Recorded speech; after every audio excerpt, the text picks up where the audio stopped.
दिवाळीमध्ये जसं फराळाला महत्त्व आहे त्याचप्रमाणे रांगोळीला देखील महत्त्व आहे बरं का. दिवाळी ही रांगोळीशिवाय अपूर्ण असते. तर आज आहे लक्ष्मीपूजन. तर लक्ष्मीपूजनचा हा ब्लॉग मी तुमच्यासोबत शेअर करणार आहे. आर्मी क्वार्टरमध्ये मी कशा पद्धतीने लक्ष्मीपूजन केलं तेच मी तुमच्यासोबत आज शेअर करणार आहे. तर हाय हॅलो नमस्कार, मी तेजश्री स्वागत करते तुमचं माझ्या न्यू ब्लॉगमध्ये. तर कसे आहेत सगळे? अपेक्षा करते सगळेजण मजेत असतील, आनंदात असतील आणि दिवाळी खूप छान पद्धतीने सेलिब्रेट केली असेल. तर हे बघा, संध्याकाळचे वाजलेले होते इथं 5:30 आणि मी इथं काढते रांगोळी. रांगोळी काढता काढता अंधार पडला होता, कारण आता हिवाळा सुरू झालेला आहे म्हटल्यावर इकडे लवकर अंधार पडतं जम्मूमध्ये. तर हे बघा, छान अशी सिंपल रांगोळी काढली, कारण आज ना खूप घाई झाली होती मला कामं आवरत आवरत. कारण मी जी साडी नेसली होती ना तिला फॉल वगैरे लावायचं राहिलं होतं, ते लावण्यातच माझा वेळ गेला आणि त्यानंतर संध्याकाळी खूप अशी घाईघाई झाली. तर हे बघा, मी पहिले ना जे काही लक्ष्मीपूजनचं डेकोरेशन वगैरे होतं ना ते यांना करायला सांगितलं. हे ड्युटीला गेलेले होते. तर अर्धा पाऊण तासासाठी घरी आले लक्ष्मीपूजनासाठी आणि मग ते तिकडे तयारी करत होते लक्ष्मीपूजनाची. तोपर्यंत मीही इकडे रेडी होऊन गेली आणि मी रांगोळी काढत होती. तोपर्यंत मी बासुंदी वगैरे पण ठेवलेली होती आणि आज ना मला पूजा वगैरे नव्हती करायची, एकटेच करणार होते फौजी. त्यामुळे मग मला ते काही जास्त टेन्शन नव्हतं पूजेचं.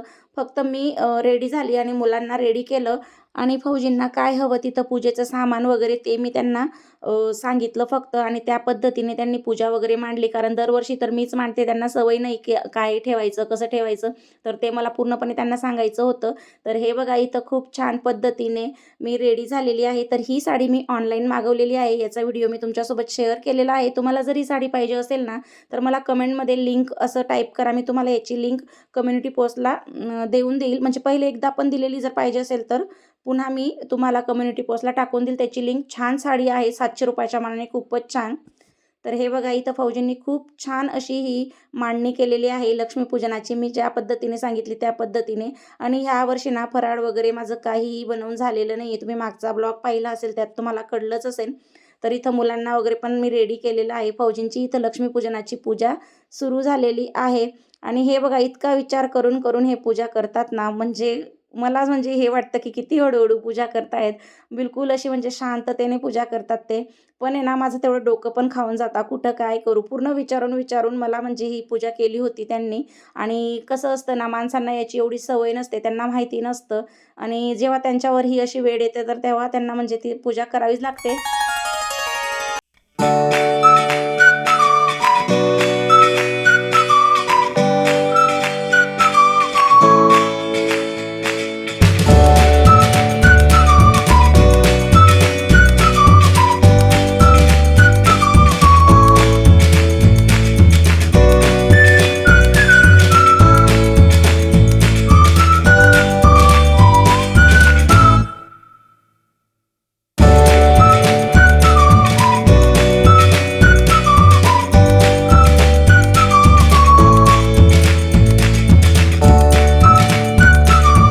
पूजा वगैरे करून लगेचच ड्युटीला जाणार आहेत, कारण त्यांच्याकडे अजिबात वेळ नसतो. तुम्ही माझे जेवढे पण ब्लॉग पाहिले असतील ना, कुठलाही सण असो काही असो, ते फक्त पूजेपुरता किंवा जे काही आपल्याला सेलिब्रेशन करायचं आहे ते करण्यापुरता घरी येतात, ते आटोपतात घाईघाईमध्ये आणि लगेचच ड्युटीला जातात. तर आजही त्यांना ही पूजा वगैरे करून लगेचच ड्युटीला जायचं होतं आणि हे ड्युटीला गेल्यानंतर मग मी पुढचा स्वयंपाक करणार होती, कारण जेवण तर काही करून जाणार नव्हते. मुहूर्तामध्ये पूजा केली आणि लगेचच ड्युटीला गेले. तर हे बघा, ड्युटीला जाण्या अगोदर इथं गाडीची देखील पूजा करून घेत आहेत आणि यांनी गाडी ना तिकडनंच धुवून आणली होती. म्हणजे जिथं ड्युटी असते ते पाणी वगैरे होतं तर तिथं धुवून घेतली होती आणि त्यानंतर आता इथं गाडीची पूजा वगैरे करून घेत आहेत आणि लगेचच ड्युटीला जाणार आहेत. तर अशी जी फौजींची लाईफ असते, त्यांना म्हणजे वेळात वेळ काढून जे काही कार्यक्रम वगैरे असतात ते करायचे असतात. तर इथं त्यांनी घाईघाई अशी आता पूजा केली आणि लगेचच ड्युटीला जाणार. तोपर्यंत मग मी माझं जे काही आवरायचं आहे घरातलं ते आवरून घेणार आणि हे जेव्हा ड्युटीवरून घरी येतील तेव्हा आम्ही पुन्हा म्हणजे फटाके वगैरे फोडणार. कारण मुलं तर असे फोडतच होते, पण त्यांना पप्पांसोबत फोडायचे होते, त्यामुळे मग ते पण वाट पाहत होते. म्हणून मग मी त्यांना बोलली की तुम्ही जरा लवकर या घरी, म्हणजे मुलं पण थोडाफार एन्जॉय करून घेतील. तर हे बघा, ड्युटीला गेल्यानंतर मुलं इथं आता फटाके फोडतायत आणि मी पण आता लगेच घरात जाऊन जो काही मला स्वयंपाक करायचा आहे तो करून घेणार आहे. कारण फौजी आले म्हणजे फक्त फोटो वगैरे काढायचं, व्हिडिओ वगैरे बनवण्याचंच काम राहील आणि मला खूप आवड आहे फोटो काढायची, व्हिडिओ बनवण्याची. तर फौजींना तर एवढी आवड नाही, पण मी त्यांना म्हणवत असते की 1-2 फोटो, व्हिडिओ बनवू द्या असं. आणि त्यांनाही आता सवय झालेली, कारण मी नेहमी किरकिर करत असते, फोटो काढा, व्हिडिओ बनवा असं. त्यामुळे त्यांना पण आता सवय झाली आणि ते पण छानपैकी आता फोटो वगैरे काढू लागतात. त्यानंतर हे बघा, इथंही मी जेव्हा रांगोळी काढत होती ना, तेव्हा मी बासुंदी बनवायला ठेवली होती. तोपर्यंत ती झाली पण होती, पण मी आता पुन्हा थोडी गरम करून घेतली, कारण आजूबाजू पूर्ण असं ते दुधाचं लागलं होतं. कारण आपण जर लक्ष देत राहिलं ना, तर अधूनमधून ते आपण व्यवस्थित करून ते आजूबाजूचं काढत राहतो. पण कसं असतं ना, कामं जेव्हा असतात आपण प्रत्येककडे लक्ष नाही देऊ शकत, मग ते तसंच राहिलं आणि जास्त लोकं खाणार नव्हते. 1च लिटरची मी बासुंदी वगैरे बनवली, त्याच्यातून देखील उरली होती. तर बासुंदी वगैरे तर झालीच होती. मग आता मी इथं गरम-गरम पोळ्या तळून घेते आणि मुलांना जेवणला बसवणार आहे. आणि आलू गोबीची पण भाजी मी एका साईडला बनवून ठेवलेली होती. त्यामुळे मुलांना पटकन गरम-गरम पोळ्या, बासुंदी आणि भाजी देणार आहे. तर कसं असतं ना, मुलांनी जर जेवण करून घेतलं, मग आपण निश्चिंत राहतो. त्यांना जर भूक वगैरे लागली मध्येच, तर ते चिडचिड करायला लागतात आणि यांना पण ड्युटीवरून यायला थोडा उशीर होणार होता. मग आपल्यामुळे मुलांना का उशीर करायचा जेवायला, म्हणून मग मी त्यांना लवकर जेवण देऊन देणार. आणि मग फौजी घरी आले की आम्ही पण जेवण करून घेणार आणि त्यानंतर आम्ही फटाके फोडणार आहेत. तर हे बघा, इथं मी पूर्णपणे रेडी झालेली होती. असं वाटत नव्हतं की आता काही काम करावं. पण पापड्या कशा असतात ना, गरम-गरमच छान लागतात, म्हणून मग मी ॲप्रॉन वगैरे घालून पुन्हा ते आता पापड्या वगैरे तळून घेते. आणि हे माझं आवरणं होईल तोपर्यंत हे पण घरी येतील, तर आमचंही जेवण होऊन जाईल आणि एकदाचे मोकळे होणार. सणासुदीचं कसं असतं ना, थोडाफार वेळ होतच असतो, कारण नेहमीपेक्षा आपली इतर कामं वाढलेली असतात. ती कामं करता करता वेळ जातो आणि त्यामुळे मग हे असे उशीर होत असतो आणि त्यातला ते त्यांची ड्युटी असते.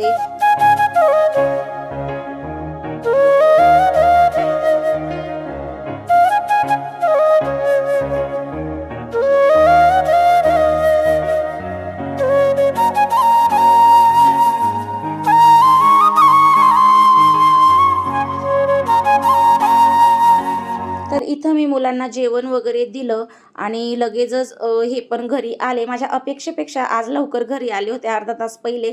मला असं वाटलं 10:30 वाजता येतील, पण 10 वाजेपर्यंत येऊन गेले होते. मग मी लगेचच सगळ्या पोळ्या वगैरे तळून घेतल्या आणि आम्हीही लगेचच जेवण करून घेणार आहोत. कारण भरपूर असा उशीर होणार बाहेर, आपण एकदाच जर फटाके वगैरे फोडायला लागलो तर. त्यामुळे म्हटलं पहिले जेवण करून घेऊया.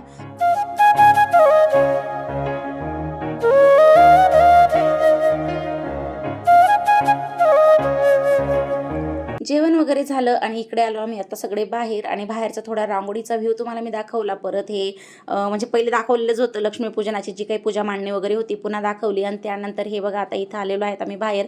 आता थोडं म्हणजे जे काही फटाके वगैरे आहेत ते फोडून घेणार आहेत. मला तर खूप भीती वाटते फटाक्यांपासून. मी कधी एकही फटाका फोडत नाही, फक्त ही फुलझडी वगैरे ना हेच मी थोडंफार हे करते. आणि ते आपल्याकडे काय म्हणतात, कोटी कोटी वगैरे लावते मी, बस दुसरं काही लावत नाही. मला खूपच भीती वाटते, कारण त्याचा आवाज पण होतो आणि नाही सहन होत ते मला. मुलांना तर खूप आवडतं. माझा लहाना म्हणजे किशू तर इतका आगाऊ आहे ना, त्याला म्हणजे कसलीच भीती नाही आहे, अजिबात घाबरत नाही तो. मोठे फटाके असो किंवा छोटे, अगदी इझिली फोडतो. आणि उलट आम्हाला भीती वाटते की त्याला चटका वगैरे लागेल. आणि मागच्या वर्षाच्या दिवाळीला भरपूर असा मोठा त्याच्या हाताला चटका लागलेला होता आणि ते निशाण ना त्याचं अजूनही गेलेलं नाही, त्यामुळे भीती वाटते जरा. तर हे बघा, इथं पण आता आम्ही हे कोटी वगैरे लावून घेतोय. तर याला ना काय बोलतात माहिती नाही, इकडे तर अनार म्हणतात त्याला हिंदीमध्ये, आणि आमच्या खानदेशी भाषेत कोटी बोलतात. तर इतर ठिकाणी शुद्ध मराठी किंवा सांगली साईडला ना त्याला पाऊस बोलतात. तर प्रत्येक ठिकाणी वेगवेगळी नावं असतात, त्यामुळे मला पण काही सुचत नाही मी काय बोलू.